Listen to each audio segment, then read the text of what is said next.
नमस्कार दोस्तों, इस वीडियो में हम कोशिका टॉपिक के उन प्रश्नों को पढ़ेंगे जो अक्सर एग्ज़ाम में पूछे जाते हैं। जिन प्रश्नों को हम पढ़ेंगे उनमें से अधिकांश प्रश्न किसी न किसी एग्ज़ाम में पूछे गए हैं। हम इस वीडियो में प्रत्येक प्रश्न को डिटेल में पढ़ेंगे, व्याख्या के साथ पढ़ेंगे। तो प्लीज़ आप इस वीडियो को पूरा ज़रूर देखें। वीडियो बहुत ही शानदार, बहुत ही ज़बरदस्त होगी। चलिए शुरू करते हैं। पहला प्रश्न है, कोशिका के केंद्रक के अतिरिक्त अन्य किस कोशिकांग में DNA पाया जाता है? इसका सही जवाब है ऑप्शन डी, माइटोकॉन्ड्रिया में। आइए इसकी डिटेल देख लेते हैं। DNA क्या है? DNA एक आनुवंशिक पदार्थ है जो माता पिता के जैविक गुणों को संतानों में हस्तांतरित करता है।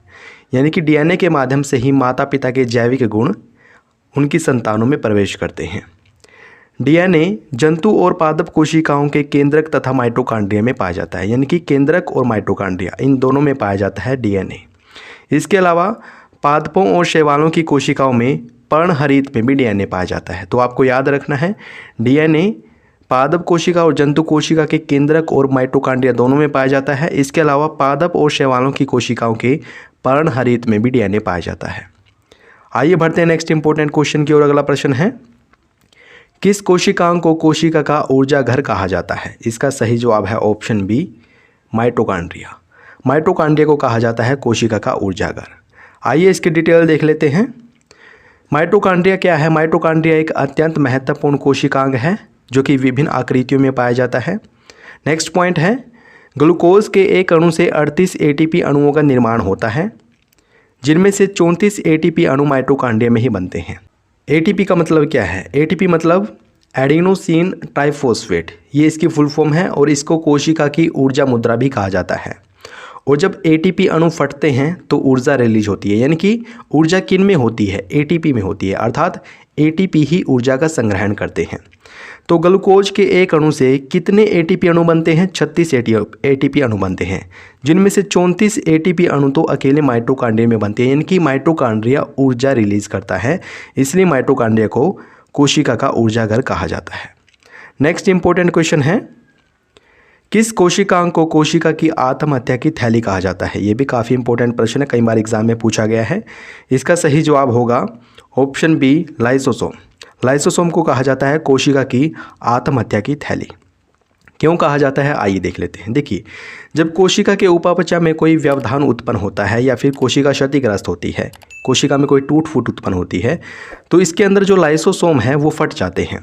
लाइसोसोम के फटने से इनमें से कुछ एंजाइम रिलीज होते हैं और ये एंजाइम पूरी की पूरी कोशिका का पाचन कर देते हैं, जिसको कहा जाता है आत्ममलन, और इससे पूरी कोशिका नष्ट हो जाती है। इसलिए लाइसोसोम को आत्महत्या की थैली कहा जाता है। नेक्स्ट इंपॉर्टेंट क्वेश्चन की ओर बढ़ते हैं। अगला प्रश्न है, निम्नलिखित में से कोशिका के केंद्रक की खोज किसने की? इसका सही जवाब होगा ऑप्शन बी, रॉबर्ट ब्राउन ने। रॉबर्ट ब्राउन ने की है कोशिका के केंद्रक की खोज। आइए कोशिका से संबंधित कुछ महत्वपूर्ण बातें पढ़ लेते हैं। कोशिका के जो कोशिकांग हैं उनकी खोजों से संबंधित एग्जाम में कई सारे प्रश्न बनते हैं। आइए उनके बारे में देख लेते हैं। देखिए, कोशिका की खोज किसने की है? रॉबर्ट ब्राउन ने। और कोशिका सिद्धांत किसने दिया है? श्लाइडेन और स्वान। श्लाइडेन और स्वान इन दोनों वैज्ञानिकों ने कोशिका सिद्धांत दिया है, जिसके बारे में हम आगे पढ़ेंगे। जीव द्रव्य की खोज की है रॉबर्ट ब्राउन ने। माइटोकॉन्ड्रिया की खोज की है रिचर्ड अल्टमान ने। और लाइसोसोम की खोज की है CD डुवे ने। और लाइसोसोम को ही क्या बोला जाता है? कोशिका की आत्महत्या की थैली। और माइटोकॉन्ड्रिया को क्या बोला जाता है? कोशिका का रसोई घर, कोशिका का ऊर्जा घर। आइए कुछ अन्य महत्वपूर्ण खोजों के बारे में जान लेते हैं। केंद्रक की खोज की है रॉबर्ट ब्राउन ने। जीव द्रव्य का नामांकन पुरकिंजे ने किया है। जीव द्रव्य की खोज की थी रॉबर्ट ब्राउन ने, लेकिन जीव द्रव्य का नामांकन किसने किया है? पुरकिंजे ने। गोल्जी काय की खोज कैमिलो गोल्जी ने की है। राइबोसोम की खोज GE पैलेडे ने की है, इसके बारे में भी हम आगे पढ़ेंगे। और कैमेटो की खोज फ्लेमिंग ने की है, इसके बारे में भी हम आगे जानेंगे। तो आप इन सभी खोजों को ज़रूर याद रखें, यहाँ से एग्जाम में प्रश्न बनते हैं। नेक्स्ट इंपॉर्टेंट क्वेश्चन है, किस जीव की कोशिकाओं में कोशिका भित्ति नहीं पाई जाती? इसका सही जवाब होगा ऑप्शन बी, मानव में। यानी कि मानव की कोशिकाओं में कोशिका भित्ति नहीं पाई जाती। तो क्या पाया जाता है? कोशिका झिल्ली पाई जाती है। आइए इसकी डिटेल देख लेते हैं। कोशिका भित्ति सेल्यूलोज की बनी होती है और ये पारगम्य आवरण की है। यानी कि ये कोशिका के चारों ओर एक पारगम्य आवरण बनाती है। इसका मतलब ये है कि इसमें से कुछ पदार्थ अंदर या बाहर आ जा सकता है। कोशिका भित्ति कोशिका को संरचनात्मक दृढ़ता प्रदान करती है और साथ ही साथ यांत्रिक सहारा भी देती है। कोशिका भित्ति पादप कोशिका, कवक कोशिका, शैवाल कोशिका और जीवाणु की कोशिकाओं में पाई जाती है, लेकिन जंतु और प्रोटोजोआ की कोशिका में कोशिका भित्ति नहीं पाई जाती। इनकी कोशिकाओं में कोशिका झिल्ली पाई जाती है। आइए बढ़ते हैं नेक्स्ट इंपॉर्टेंट क्वेश्चन की ओर। अगला प्रश्न है, निम्नलिखित में से कौन सा कोशिकांग पादप कोशिका में पाया जाता है परंतु जंतु कोशिका में नहीं पाया जाता? इसका सही जवाब होगा ऑप्शन ए, हरित लवक। हरित लवक पादप कोशिकाओं में तो पाया जाता है लेकिन जंतु कोशिकाओं में नहीं पाया जाता। आइए इसकी डिटेल देख लेते हैं। हरित लवक पादप कोशिकाओं में पाए जाने वाला एक लवक का प्रकार है। पादप कोशिकाओं में 3 प्रकार के लवक पाए जाते हैं, अवर्णी लवक, वर्णी लवक और हरित लवक।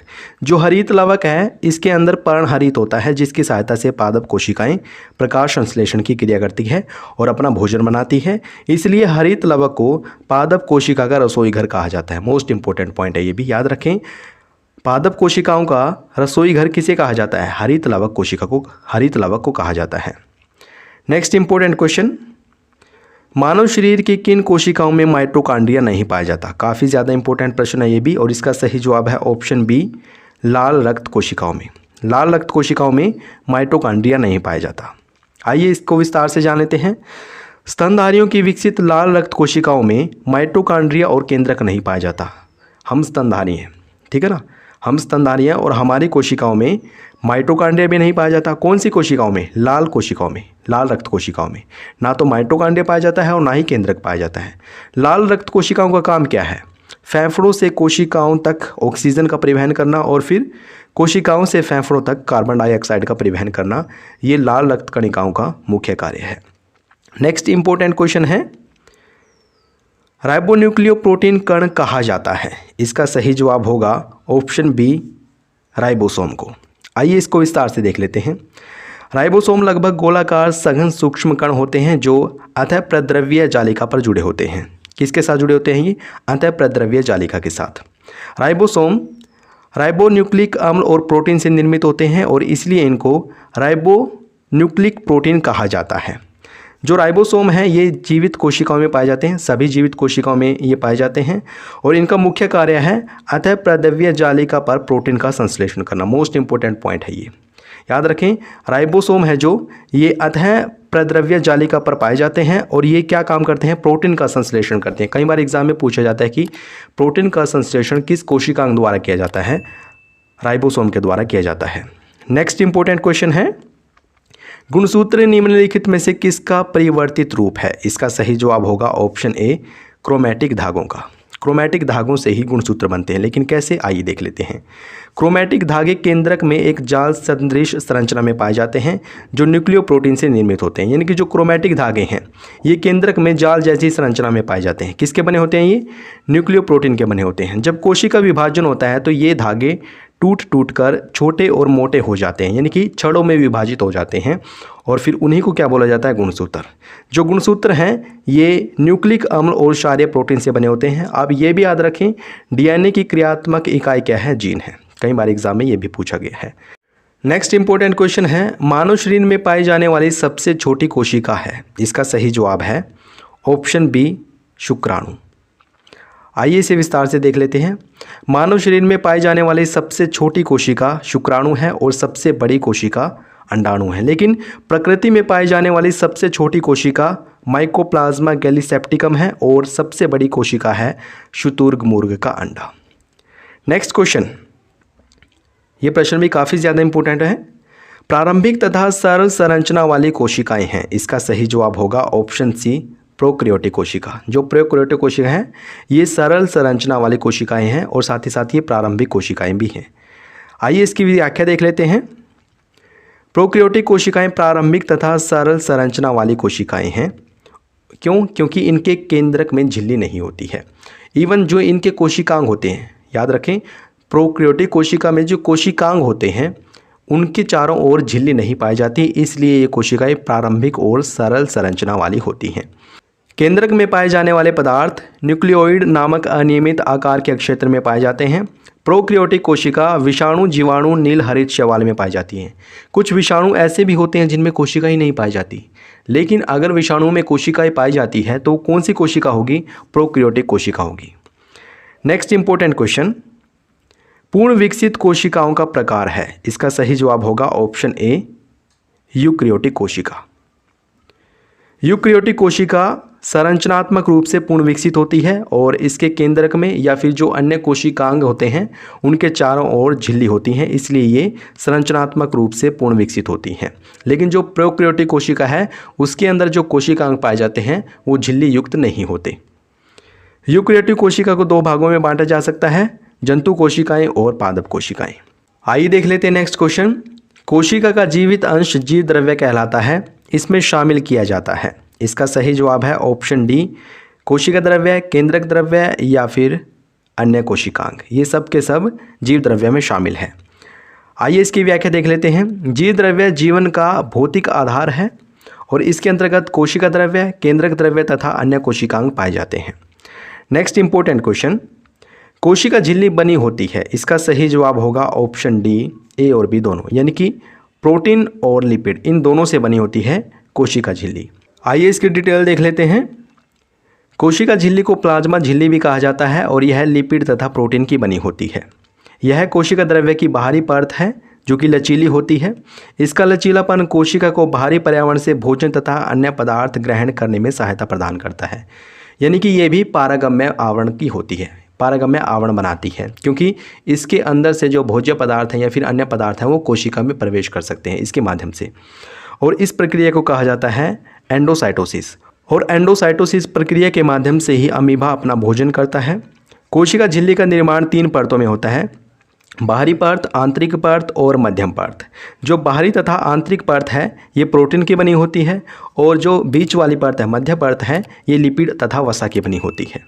आइए बढ़ते हैं नेक्स्ट इंपॉर्टेंट क्वेश्चन की ओर। अगला प्रश्न है, कोशिका सिद्धांत प्रस्तुत करने वाले वैज्ञानिक थे। इसका सही जवाब होगा ऑप्शन सी, एमजे श्लाइडेन और थियोडोर स्वान। इन दोनों वैज्ञानिकों ने कोशिका सिद्धांत दिया था। आइए इसकी व्याख्या देख लेते हैं। कोशिका सिद्धांत का प्रतिपादन एमजे श्लाइडेन और थियोडोर स्वान ने किया है। कोशिका सिद्धांत क्या कहता है? ये कहता है कि सभी जीवों का शरीर एक या फिर अधिक कोशिकाओं से मिलकर बना है। जितने भी जीव हैं उनका शरीर या तो एक कोशिका से मिलकर बना है या फिर अनेक कोशिकाओं से मिलकर बना है। लेकिन कुछ जीव ऐसे भी हैं जिनके शरीर में कोशिका नहीं पाई जाती और वो इस सिद्धांत का अपवाद हैं, इस सिद्धांत का विखंडन करते हैं।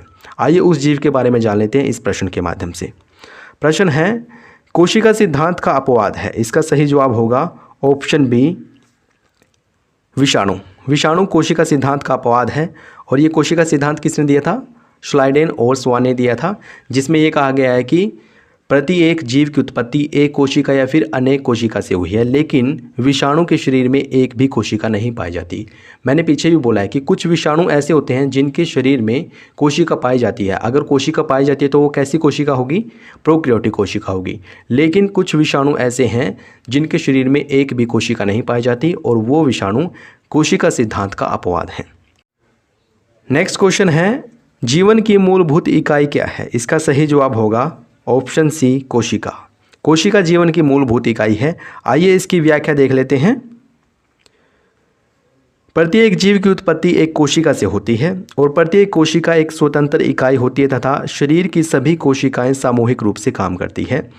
कोशिका की उत्पत्ति में केंद्रक प्रमुख भूमिका निभाता है। जब कोशिका का विभाजन होता है तो सबसे बड़ी भूमिका किसकी होती है? केंद्रक की होती है। तो दोस्तों ये थे कोशिका से संबंधित कुछ महत्वपूर्ण प्रश्न। आशा करता हूँ आपने इनको अच्छे से सीखा होगा और इस वीडियो को एंजॉय किया होगा। अगर आपको ये वीडियो अच्छी लगी है तो प्लीज़ इसको लाइक और शेयर करना न भूलें।